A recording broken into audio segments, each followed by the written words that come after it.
에스라 8장 15절부터 20절 말씀 보겠습니다.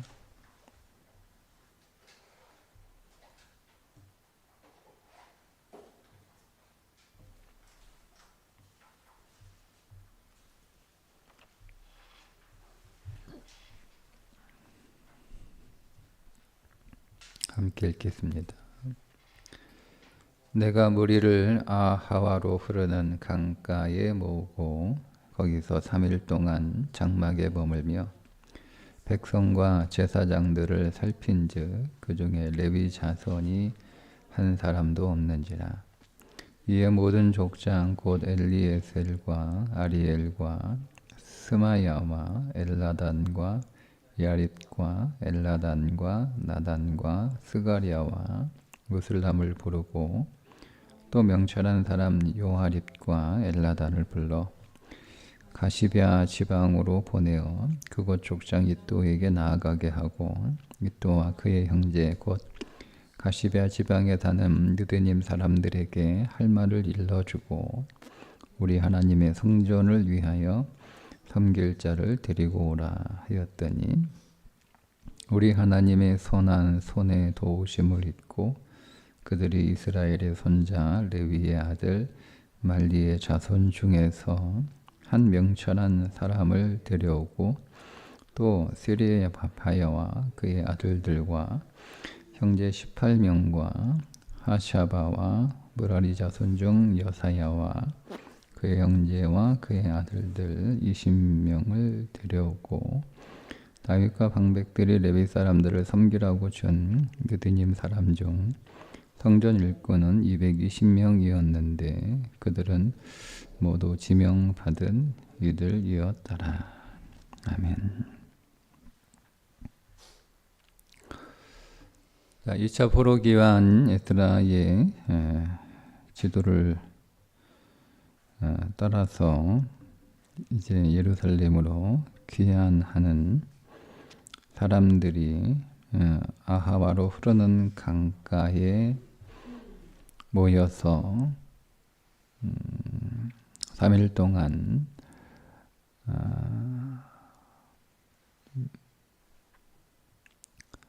귀환하는 사람들의 계보와 그에 따른 숫자들을 파악하고 또 여정을 준비하는 중에 레위 사람이 한 사람도 없다는 것을 발견하게 됩니다.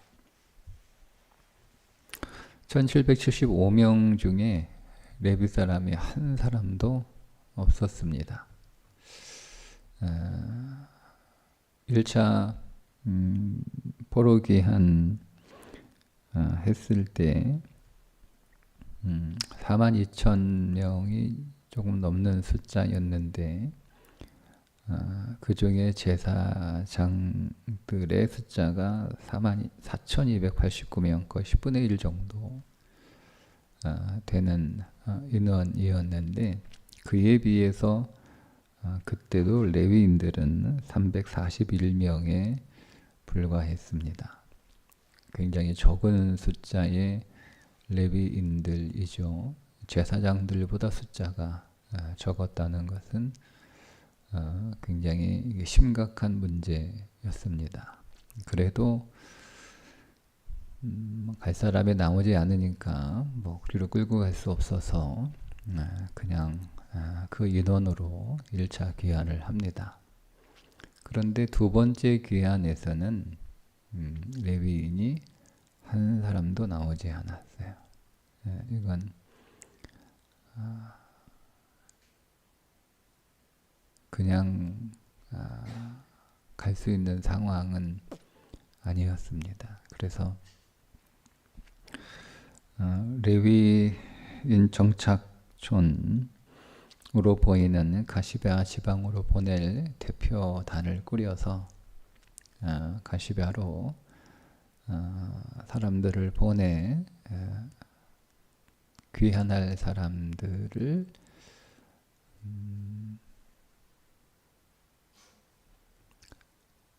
설득을 해서 이제 같이 가자고 설득을 해서 레위 사람들을 찾습니다.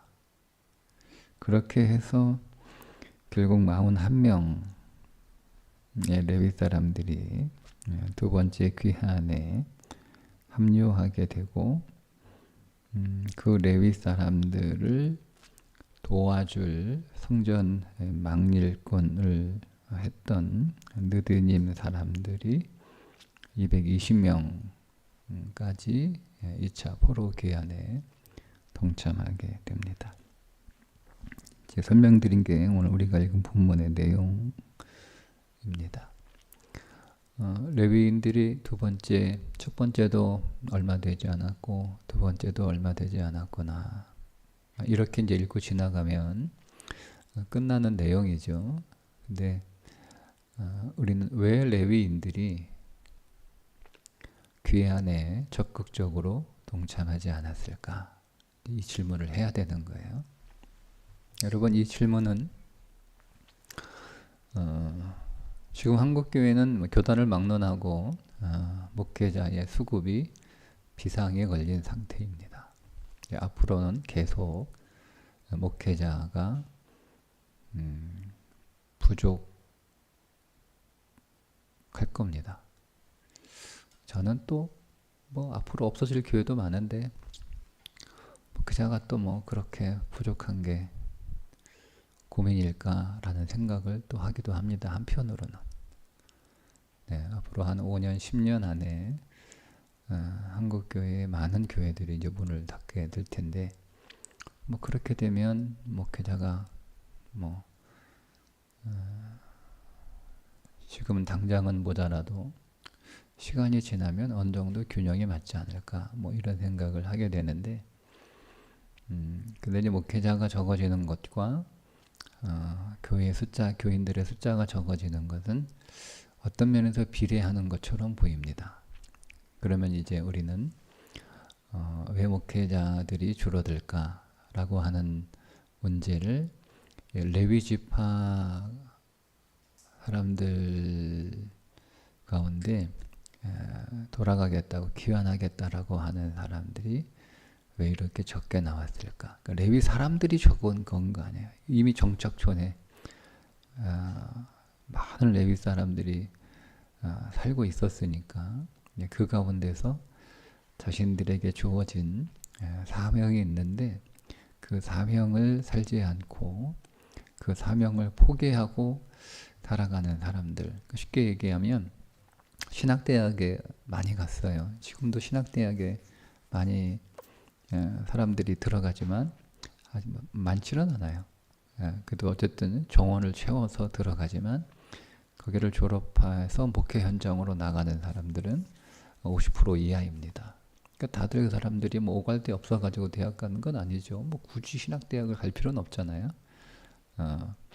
그래도 신학대학을 가겠다라고 들어간 사람들은 그래도 하나님 앞에 사명을 받은 사람들, 다는 아니겠지만 그래도 하나님 앞에 사명을 받은 사람들이 신학대학에 들어가서 그 신학대학에서 짧게는 3년, 길게는 7년 정도 이렇게 신학 수업을 통해서 목회자로 훈련을 받았지만 졸업을 하면서 그 가운데 절반도 안 되는 사람들만 이제 사역의 현장으로 가고 나머지는 다른 직업을 찾아서 간단 말이에요. 그런 일이 왜 벌어졌을까? 그게 이제 제가 찾는 근거는 레위인들이 사명이잖아요. 하나님이 그들에게 레위 지파를 살려주잖아요. 레위 지파는 시므온과 레위 두 형제는 저주를 받아요. 세겜에서 하몰 그 족장 사람들을 하몰 족속들을 다 이렇게 여동생의 복수를 위해서 다 진멸하게 되자 이제 그들이 아버지로부터 저주를 받게 되는 사건이 일어나게 되죠. 그래서 그들은 이제 뭐 그런 어떤 저주받은 운명적 삶을 살아가던 자들이 금송아지 사건을 통해서 그들이 회복이 됩니다. 그래서 그들은 하나님 앞에 헌신된 자들로 쓰임받게 되죠. 그게 레위 지파의 그 유래잖아요. 그래서 하나님 앞에 그 레위 지파들은 하나님 앞에 드려진 자들이에요. 그러니까 이스라엘의 모든 장자들은 출애굽을 하면서 하나님께 드려진 자들이잖아요. 그죠? 그럼 여러분 집안에, 예를 들면 이런 거, 여러분 집안에 첫째는 무조건 목회자가 돼야 돼요. 근데 그렇게 하기가 어려우니까 레위 지파를 아예 전체를 하나님 앞에 드려버려요. 그래서 이스라엘 지파의 장자들의 숫자와 레위 지파의 숫자가 같습니다. 그러니까 레위 지파는 하나님 앞에 일평생 계속 대를 이어서 헌신하는 사람들이면서 동시에 전체 이스라엘을 대표하는 사람들이에요. 하나님 앞에서요. 이제 그런 사명을 가지고 있는 사람들이 이제 쭉 계보를 이렇게 이어가면서 하나님 앞에 헌신된 그런 사역자들로 살아야 되는데, 이제 바벨론 포로 갔다가 이제 페르시아 통치하에서 귀환할 때 다 돌아가야 되거든요. 이 사람들은 거기에 살면 안 되는 사람들이에요. 돌아가서 이제 그들에게 주어진 사명을 살아야 될 사람들이란 말이에요. 그게 제사장과 레위 지파 그룹들입니다. 그런데 제사장들도 뭐 다 돌아가진 않았지만 그래도 제사장은 숫자가 제법 됐는데 레위 지파는 그렇지 않았단 말이에요. 원래 더 많아야 되거든요. 제사장들보다. 근데 그 숫자가 1차 때도 별로 없었고 2차는 아무것도 없었으니까, 그러니까 왜 이런 일이 벌어졌을까를 질문을 해야 되는 거예요. 이건 이제 성경에는 정확하게 딱 나와 있지 않으니까, 근데 일반적으로 그냥 우리가 생각하는 수준에서 이해를 하면, 한번 제가 설명을 해볼 테니까 한번 여러분도 생각을 해보세요. 솔로몬 성전에, 그 성전에서 사역하던 레위인들의 숫자가 몇 명이었을 것 같아요? 여러분 몇 명 정도면 성전에서 일할 수 있는 레위인들의 숫자가 적당하겠다. 성경에는 정확하게 솔로몬 성전에서 일했던 레위인들의 숫자가 몇 명이다, 딱 이렇게 명시되어 나와 있지는 않아요. 그런데 다윗이 솔로몬의 성전을 준비하잖아요. 그거는 이제 건물을 짓기 위한 건물을 준비한 게 아니고, 그 건물을 짓고, 그러니까 성전을 짓고 난 뒤에 그 성전에서 일할 사람도 다윗이 준비를 해요. 다윗이 그때 성전에서 일할 레위인들을 준비시키는데 네 그룹으로 나눠서 준비를 해요. 성전에 업무를 할 사람, 성전 관리하고 재판할 사람, 또 문지기 할 사람, 찬양을 담당할 사람, 이게 다 레위인들이거든요. 이렇게 해서 다윗이 준비를 시켜놔요. 그 숫자가 38,000명입니다. 성전에서 일할 레위인들의 숫자가 38,000명을 준비시켜놔요.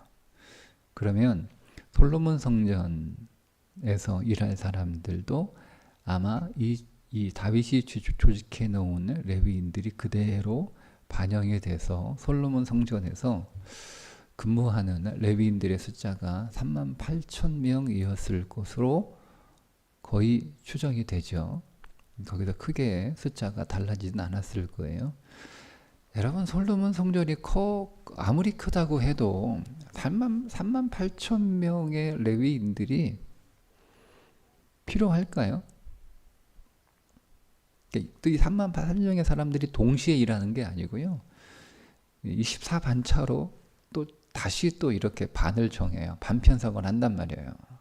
그래서 이 사람들이 돌아가면서 일을 해요. 그러니까 실제적으로 일하는 사람들의 숫자는 38,000평이 아니에요. 거기를 24로 나누고 그 24 반차 반 중에서도 거기서도 이제 또 순서를 나눠요. 그러니까 38,000명 중에 실제로 이스라엘 백성들의 눈에 띄는 일하는 사람들의 숫자는 그렇게 많지 않아요.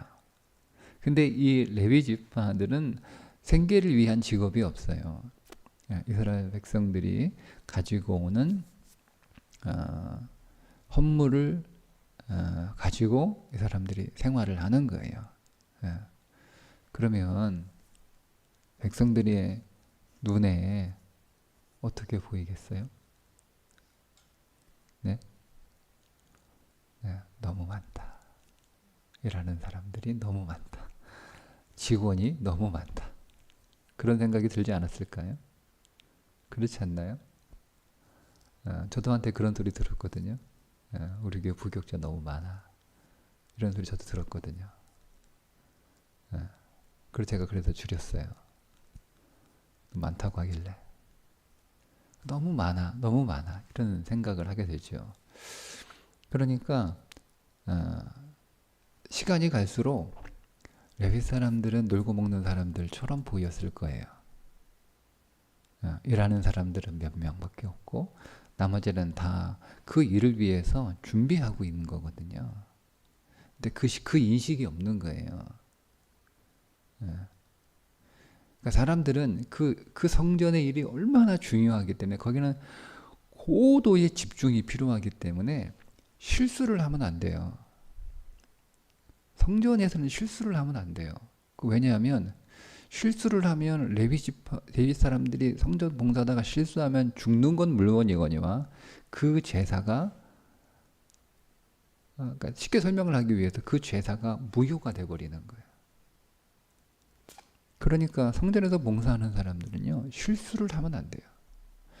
그러니까 고도의 집중력이 필요한 사역이란 말이에요. 네. 네. 그러니까 일이 계속 이어지고 사람이 피곤하면 실수가 나올 수밖에 없는 거예요. 그래서 딱 인원에 맞게 편성을 해버리면 이 사람들이 계속 일할 거 아니에요. 쉬지도 못하고 계속 일하다 보면 실수가 나오잖아요. 실수가 나오잖아요. 네. 그러면 제사의 문제가 생기면 제사의 문제는 단지 제사의 문제가 아니고 이스라엘 전체의 문제가 되는 거거든요. 그러니까 그래서 나머지 사람들은 놀고 있는 게 아니고요. 그 한 번의 제사를 위해서 그들은 계속 준비하고 있는 거예요. 그래서 그 실수하지 않도록. 그러니까 보이는 가 아니라 보이지 않는 준비가 더 큰데 이것을 이해하는 사람들은 많지 않거든요. 다 노는 거라고 생각을 하지. 그러니까 이게 인식의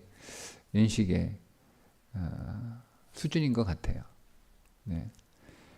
근데 어쨌든 수준이 좀 낮으니까 자기들은 열심히 일하고 레위인들은 이렇게 놀고 먹는 것처럼 보이니까 불만이 쌓이겠죠. 그죠? 근데 그걸 설명을 해도 이제 그걸 잘 납득을 하지 못할 거고 그러다 보니 성전에 가지고 가는 재물들의 규모가 점점 줄어들었겠죠. 그죠? 네. 점점 줄어들어요. 네. 네. 그게 이제 사사시대에 일어났던 일들이에요. 네. 그러니까 레위인들이 이탈을 하잖아요. 먹을 게 없으니까 이탈을 하잖아요. 그래서 한 가정의 개인 제사장으로 고용이 되잖아요. 사꾼이 되는 거예요. 그 순간부터. 이런 일들이 벌어져요. 그러니까 이게 계속 되는 거예요. 계속. 너무 많다. 그러면 이제 백성들이 레위인들을 대접하는 게 소홀해지고요. 그러면 레위인들은 그 반작용으로 이탈이 되고 대접도 못 받고 그러니까 성전 제사도 대접도 못 받는데 그냥 우리 그냥 적당히 하자 이런 일들이 벌어지게 되고 그러면 제사가 문제가 생기고 제사가 문제가 생기면 이스라엘의 영적인 위기가 찾아오고 되는 거 이게 패턴이에요. 패턴이에요. 자, 이런 상황에서 이제 하나님이 끝낸 거잖아요. 뭐 어디를 봐도 백성을 봐도 하나님은 소망이 없고, 이게 하나님이 소망이 없다는 말은 좀 그런데 백성을 봐도 더 이상 하나님이 이제 인내할 수 없고, 제사장 그룹들을 봐도 하나님이 더 이상 인내할 수 없고, 야 이제 끝내고 정리하고 다시 시작해야겠다라고 해서 나라를 멸망하고 형제를 무너뜨리고 다 포로로 보내버린 거예요. 거기서 다시 해라, 다시 준비해라. 이제 그렇게 해서 70년의 영적 각성의 시간들, 그 도전의 시간들을 이제 보내고 나서 돌아간단 말이에요. 돌아가는데 첫 번째도 숫자가 적었는데 두 번째는 한 명도 없었다라는 게 이제 오늘 본문이잖아요. 그렇게 해서 막 억지로 이렇게 막 설득하고 찾아가고 막 사정하고 이렇게 해서 이제 보낸 게 41명인가요? 41명. 근데 이 사람들을 어떻게 설득을 했을까를 상당히 보면 이 사람들이 이제 이렇게 왜 레위 사람들은 한 사람도 안 가냐, 그러니까 아마 이렇게 얘기를 했겠죠. 야 우리 제대로 대접이나 해줬냐 그동안, 놀고 먹는다고 뒤에서 욕이나 하고, 우리가 놀고 먹었냐, 이렇게 대답을 했겠죠. 그리고 일이 얼마나 많냐. 지난번에 1차로 간 사람들 80년 전에 341명이 같이 났잖아요. 그 사람들 다 죽었을 거 아니에요. 아무도 없는 거예요. 레위 사람들이. 그 후손들이 뭐 얼마나 남아 있었겠어요. 왜냐하면 성전 관리가 제대로 1차 성전 1차 포로기한 자들이 성전을 다시 짓고 나서 생긴 첫 번째 문제가 성전이 제대로 관리가 안 된 거예요. 왜 관리가 안 됐겠어요? 레위인들이 다 빠져나간 거예요. 왜 빠져나갔겠어요? 그 대책을 세운 게 다리오 왕이 재정적 지원을 해주잖아요. 레위와 제사장들의 세금을 면제해주고, 그러니까 돈 문제인 거예요. 그러니까 이 사람들이 빠져나가지 못하도록 다시 돌아오도록 계속 일할 수 있도록 이방 왕이 재정적 지원을 해주잖아요. 그 정도의 상황이 심각한 거예요. 그래 몇 명이나 남았겠어요. 그러니 남아있는 레위인들이 그 소식을 듣고, 야 가봐야 우리 하루 8시간 근무하는 게 아니고 하루 12시간씩 근무해야 되고 휴일도 없고 그래야 돼. 누가 가? 아무도 안 가는 거예요. 아무도 안 가는 거예요. 그런데 가서 설득하고 뭐 이렇게 부탁하고 뭐 사정하고 그렇게 해서 겨우 41명을 가겠다고 하는데, 이제 그 사람들이 설득했던 것 가운데 하나가 뭔지를 좀 예상을 해보면 느디딤 사람들이 220명이 나옵니다. 근데 왜 이 사람, 이게 성전 망일꾼들이잖아요.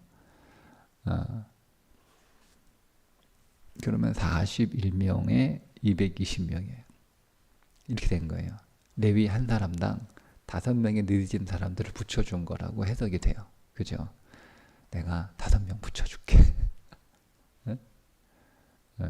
일이 너무 힘드니까 당신들을 도와줄 내가 성전 망일꾼들 220명을 붙여줄게. 그렇게 해서 느디딤 사람들 220명도 다시 거기서.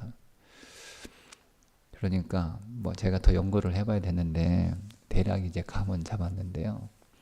느디딤 사람들이 중요한 거예요. 앞으로는 느디딤의 시대가 한국교회에 찾아올 겁니다. 그러니까 이건 제 이제 미래적 전망이에요. 그러니까 어떻게 느디딤 사람들을 준비를 시킬까, 이런 과제가 오래전부터 저한테 있었는데요. 뭐 조금씩 이렇게 준비하고 있어요. 어쨌든 그렇게 해서 겨우 이제 설득을 해서 이제 대우 잘해줄게. 다리오 왕이 세금도 면제해주고 재정적 지원도 약속을 했어. 그래도 일은 많으니까. 그러면 내가 늦은 사람들 5명씩 붙여줄 테니까 어떻게 우리가 당신들이 이제 그 정착촌에 있는 족장이 설득을 하는 거잖아요. 이또가 가서 이게 우리에게 주어진 사명이고, 우리는 하나님 앞에 헌신된 사람들이고, 이렇게 살아서는 안 되고, 그러니까 이제 대부분 그 오랫동안 팔레타인 지역에서, 페르시아 지역에서 살고 있었던 레위 지파 사람들은 다 다른 직업을 가지고 다 이제 직업을 바꾼 거예요. 뭐 꼭 그렇잖아요. 거기서 성전에서 누가 성전도 없는데, 성전에서 할 일도 없는데, 뭐 누가 뭐 이 사람들을 계속 챙겨줘요. 그러니까 이제 우리가 먹고 살 거는 우리가 이제 알아서 해야 된다. 뭐 이렇게 해서 다 직업을 바꾼 상태였던 거죠. 예. 그래도 이제 이또가 설득을 하는 거예요. 우리는 하나님 앞에 헌신된 사람들이고, 지금 여기서는 부득이하게 다른 직업을 갖고 살지만 이거는 우리가 해야 될 본래의 일이 아니고, 우리에게 잠깐 해야 할 일이고, 우리의 본래 할 일들은 가서 성전에서 봉사해야 된다. 이렇게 설득해서 이제 하는 거예요. 자, 그렇게 해서 이제 41명이 갑니다. 자, 다시 돌아가면 너무 많다는 거예요.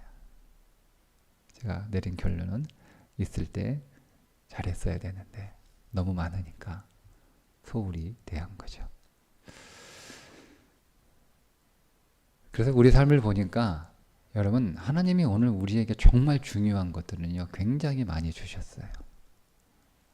공기는 굉장히 많이 주셨죠. 네, 공기는 어디 가나 있잖아요. 그죠? 공기는 어디 가나 있어요. 하나님이 물을 많이 주셨어요. 물은 어디 가나 있잖아요. 근데 여러분, 근데 우리가 공기를 중요하게 생각하나요? 지금에서 와서야 공기 좋은데 찾아다니죠. 지금에서야. 근데 너무 많으니까 뭐 이게 정말 중요한지를 잘 몰랐던 거예요.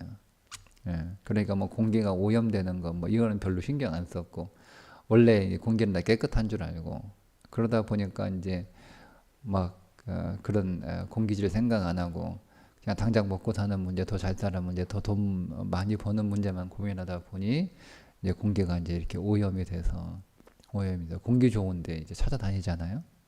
예, 공기 좋은 동네, 그죠? 물이 너무 많으니까 한국이 물 부족 국가라는 거 혹시 아세요? 한국이 물 부족 국가예요. 한국이 물 부족 국가예요. 네, 아직은 우리는 그렇게 물이 부족하다라고 생각하지 않잖아요. 물 막 쓰잖아요, 그죠? 네, 샤워기 켜놓고 계속 딴짓하고 물 틀어놓고 딴 거 하고 있잖아요. 네, 우리는 물이 귀하다 생각하지 않아요. 이제 물이 한번 떨어져 봐야 되는 거예요. 어디 가서 기름보다 비싼 물을 한번 사 먹어 보는 시대가 와야 그제서야 물이 귀한 거였구나 이렇게 생각하는 시대가 올 수도 있어요. 저는 온다고 봐요. 물이 없으니까요. 땅에 있는 그 물을 다 꺼내 쓰잖아요. 저는 생수 이렇게 팔아도 되나? 누가 이게 왜 자기 거죠? 자기 땅 밑에 있다고 해서 그 생수가 자기 건가? 그렇지 않거든요. 그거 다 뺏으다가 이제 큰일 납니다. 큰일 납니다. 근데 하나님, 그러니까 뭐 제가 두 가지 예를 들었지만 우리에게 정말 귀한 거예요. 우리에게 정말 중요한 것들은 다 많아요. 다 많아요. 근데 우리는 많은 것들은 귀하다고 생각하지 않죠. 천지빛깔이잖아요. 그러니까 우리 귀하게 생각하지 않아요. 근데 우리에게는 귀한 건 별로 없는 거. 근데 별로 없는 것들은 희소성이 있어서 귀하고 비싸게 팔리긴 하는데 별로 우리 생활에 중요하지 않은 거. 금 여러분 필요합니까? 없어도 살잖아요. 금 없으면 죽습니까? 인류가? 그러니까 우리는 사라지고 나서 후회하는 거예요. 그러니 오늘 말씀은 있을 때 잘하세요. 레위인 얘기하니까 뭐 그자처럼 들리실 텐데 그거 아니고요. 우리의 삶에 지금 있는 것들 잘하라고요. 지금 있는 가족에게 잘하고, 지금 있는 교회에 잘하고, 지금 있는 일터에서 잘하고, 지금 주신 건강 잘하고, 다 잘하는 거예요. 하나님이 내게 주신 모든 것들 하나님이 내게 주신 그 모든 삶의 모든 요소들, 그게 내게 있을 때 감사하고 그것들을 잘 사용하고 그것을 귀하게 여기고 그것을 기뻐하고 하는 거예요. 그게 삶을 살아가는 지혜인 겁니다. 네. 항상 있는 게 아니에요. 하나님이 내게 주신 삶의 모든 자원, 모든 삶에 필요한 요소들이 항상 내게 있는 게 아니에요. 우리는 항상 내 곁에 있을 거라고 생각하며 살아요. 지금 못하면 나중에 좀 잘하면 되지. 우리는 다 그래서 다 밀어놓잖아요. 다 밀어놓잖아요. 그죠? 네. 그렇지 않아요. 전도서가 얘기한 게 그 얘기예요. 모든 인생에는 다 때가 있다는 거예요. 그러니까 그 때를 잘 보내는 게 그게 지혜라는 거예요. 우리의 삶에 다 때가 있습니다. 그 때를 잘 보내. 그것을 기뻐하고 소중히 여기고 감사하고 그래서 그 때를 잘 대해주는 거예요. 부모의 때가 있고 자식의 때가 있고요. 일할 때가 있고요. 우리가 교회에서 사역할 때가 있고요. 다 때가 있어요. 그 때를 잘 보내셔야 인생에 후회가 없습니다. 오늘도 하나님이 우리에게 주어진 이 하루의 때잖아요. 오늘 하나님이 우리에게 주신 것들, 그것을 우리가 감사하고 기뻐하며 그것을 소중하게 대하는, 우리가 만나는 사람, 우리에게 주어지는 환경, 우리에게서 일어나는 모든 사건들, 그것들을 우리 귀하게 여기고 감사하고 기뻐하고 소중히 대해서 오늘도 이 하루가 우리 인생에서 복된 하루가 되시기를 주님의 이름으로 축복합니다. 기도하겠습니다. 하나님 너무 많아서 흔한 것으로 여겼다가 결국 그것이 얼마나 소중하고 귀한 것이었는지를 뒤늦게 후회했던 성경의 일들을 통해서 많은 것은 흔한 것이 아니고 중요한 것이라는 사실을 하나님 깨닫게 하여 주옵소서. 그래서 우리에게 많은 것들을 주신 것은 꼭 필요하고 중요한 것들임을 알고 소중하게 잘 대할 줄 아는 믿음의 지혜를 주셔서 오늘도 하나님 놓치지 않고 우리에게 주어진 때를 잘 살아가는 믿음의 하루가 되게 해 주옵소서. 예수님의 이름으로 기도합니다. 아멘.